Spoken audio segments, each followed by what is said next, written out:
Loh, saya pastikan, berkali-kali saya pastikan, ada banyak sekali kejanggalan-kejanggalan. Terutama, pertama, dari sisi foto. Foto di SMA, di ijazah SMA, itu betul-betul kalau kita pastikan itu memang adalah ijazah fotonya Pak Joko Widodo yang berambut gondrong. Tetapi begitu kita periksa secara head to head dengan ijazah program sarjana, itu mohon maaf, fotonya tidak sama seperti program SMA. Si Bang Ahmad Kozinudin ya. Jadi pada hari ini kami menindaklanjuti hasil gelar perkara khusus kemarin, di mana penyidik Polda Metro Jaya telah menunjukkan ijazah Pak Joko Widodo. Dalam kesempatan ini, izin Bang Kozinudin, saya perlu mengklarifikasi beberapa hal. Yang pertama adalah ada pengacara dari pihak Pak Egy Sujana yang mengatakan bahwa beliau memegang ijazah. Kemudian di situ beliau merasakan ada emboss, kemudian di situ beliau mengatakan ada watermark. Saya pastikan bahwa apa yang disampaikan itu adalah keterangan yang menyesatkan publik. Kenapa? Karena pada saat ijazah itu mau dibuka, saya bersama Bang Ahmad Kozinudin adalah dua lawyer yang berdebat sengit dengan pengacaranya Pak Joko Widodo supaya ijazah itu bisa dibuka dalam kerangka transparansi dan akuntabilitas penegakan hukum, dan kemudian didukung juga oleh Ombudsman Republik Indonesia. Pada saat dilakukan gelar perkara khusus itu, detik-detik di mana ijazah itu akan dibuka, ya, saya termasuk orang yang pertama kali maju ke depan, dan saya berdiri di antara penyidik dan Pak Direktur Reserse Kriminal Umum Polda Metro Jaya.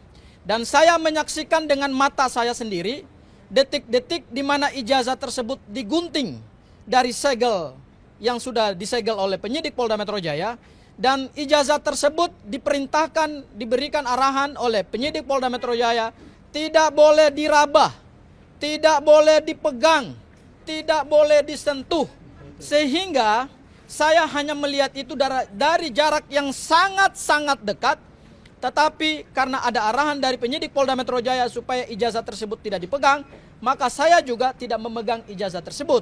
Dan ijazah tersebut ditaruh di satu map yang hard case, ada logo UGM-nya, dan dilapisi dengan plastik yang keras.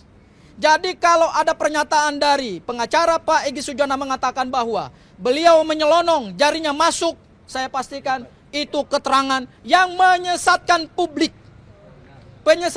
Keterangan tersebut tidak benar, karena keterangan itulah yang memberikan kebingungan kepada rakyat hari ini. Bahwa berdasarkan keterangan dari Bunda Eli, ijazah tersebut ada embossnya, ijazah tersebut ada watermarknya. Saya pastikan keterangan tersebut keterangan yang tidak sesuai dengan fakta di dalam gelar perkara khusus. Itu hal yang pertama. Hal yang kedua, pada saat dilakukan gelar perkara khusus itu, ada dua ijazah yang dibuka, yaitu ijazah SMA dan ijazah program sarjana. Dan dua-duanya tidak boleh disentuh dan ditaruh di map yang sangat keras dan dilapisi oleh kertas sehingga tangan kita ini tidak bisa menyentuh.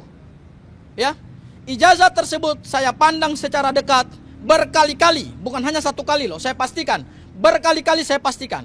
Ada banyak sekali kejanggalan-kejanggalan. Terutama, pertama, dari sisi foto.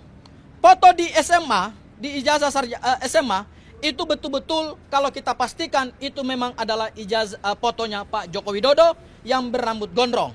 Tetapi begitu kita periksa secara head to head dengan ijazah program sarjana, itu mohon maaf, fotonya tidak sama seperti program SMA. Ya, itu bisa nanti dijelaskan oleh Mas Roy, karena Mas Roy lah yang juga punya kesempatan untuk melihat ijazah tersebut dari jarak yang sangat dekat dan berkali-kali. Hal yang ketiga, perlu saya sampaikan bahwa gelar perkara khusus kemarin tidak memecahkan misteri ijazah Pak Joko Widodo. Gelar perkara khusus kemarin tidak membuka kotak Pandora terkait dengan ijazah ini asli atau palsu seperti yang dihasilkan dalam hasil penelitian Mas Roy dan Bang Rismon. Kalau ada pihak dari Pak Jokowi mengatakan bahwa ijazah ini kan sudah kami buka kepada penyidik dan sudah kami perlihatkan, jadi buat apa lagi mereka berkomentar? Kalau mau pernyataannya seperti itu, mohon maaf, dari awal Pak Joko Widodo jangan membawa ijazah ini dalam penegakan hukum pidana. Karena kenapa? Meskipun ijazah itu dibuka, tetapi tidak menjawab semua misteri dalam perkara ini. Tidak menjawab hasil penelitian Mas Roy. Karena forum gelar perkara khusus itu bukan forum pembuktian material, tetapi hanya prosedur hukum acara, di mana penyidik hanya memberikan kepastian berdasarkan pasal 38 dan pasal 39 KUHP bahwa barang bukti utama telah disita dan saat ini berada di tangan kekuasaan penyidik Polda Metro Jaya. Kan hanya itu yang kami pastikan. Bahwa ini asli atau palsu, ada embossnya lah, ada, itu kan versi mereka. Ya, kuasa hukum Pak Jokowi Widodo mengatakan bahwa ada emboss, ada watermark, ada lintasan stempel. Ya itu kan selama ini yang mereka kemukakan. Itu kan versi mereka yang selama ini mereka ulang-ulangi. Tetapi secara pembuktian material terhadap pernyataan-pernyataan tersebut tidak bisa dipastikan. Karena apa? Karena kalau kita mau menganalogikan pembuktian ijazah seperti pembuktian mata uang, seperti yang selama ini dikatakan oleh teman-teman dari kubu Pak Joko Widodo. Pembuktian mata uang saya pastikan berdasarkan peraturan Bank Indonesia nomor 21 tahun 2019 tentang pengelolaan mata uang rupiah. Maka cara membuktikan mata uang adalah Bank Indonesia harus menarik mata uang tersebut, kemudian harus melakukan 3D, yaitu dipegang, diraba, dan kemudian diterawang. Bagaimana kita memastikan ada emboss dan ada watermarknya kalau tidak pernah diraba dan tidak pernah diterawang? Hanya dengan melihat dari jarak yang sangat dekat, kan mata ini kan juga ada keterbatasannya. Ya, itu hal yang ketiga. Hal yang keempat terkait dengan hari ini kami mohonkan supaya tersangka bisa mempunyai akses untuk melakukan uji laboratorium forensik independen. Saya melanjutkan apa yang disampaikan oleh Bang Ahmad Kozinuddin tadi. Di dalam hukum acara pidana kita, memang tidak diatur bahwa terhadap hasil laboratorium forensik milik penyidik yang saat ini ada di bawah Bareskrim Polri atau ada di bawah Polri, itu tidak bisa dimintakan pengujian independen. Karena memang tidak ada aturan hukumnya gitu ya. Tetapi perlu kami pastikan bahwa meskipun itu tidak diatur secara terang di dalam KUHP, bukan berarti itu tidak bisa dilakukan. Kenapa? Karena kita perlu ingat bahwa tersangka itu mempunyai hak yang diberikan oleh undang-undang. Di pasal 65, tersangka mempunyai hak untuk mengajukan ahli yang menguntungkan, ahli yang meringankan. Dalam konteks mengajukan ahli yang menguntungkan dan meringankan itu, maka hari ini secara resmi kami mengajukan permintaan agar dilakukan uji laboratorium forensik independen. Kenapa perlu dilakukan uji laboratorium forensik independen? Mohon maaf, ini perkara memang sederhana, perkaranya perkara ijazah. Beda dengan perkara pembunuhan. Tetapi ingat, ijazah ini adalah bukan ijazah sembarangan. Ijazah ini adalah milik mantan Presiden Republik Indonesia. Dan sejarah Indonesia akan mencatat bahwa di tahun 2024 sampai kemudian tahun 2025 sampai tahun 2026 ada seorang mantan presiden yang ijazahnya dipersoalkan. Ada seorang mantan Presiden Republik Indonesia yang dipilih langsung oleh rakyat berdasarkan hasil pemilu yang legitimate dan sudah disahkan oleh negara, ijazahnya dipertanyakan. Tidak mungkin kalau ijazahnya sah, beliau bisa mendapatkan jabatan tersebut.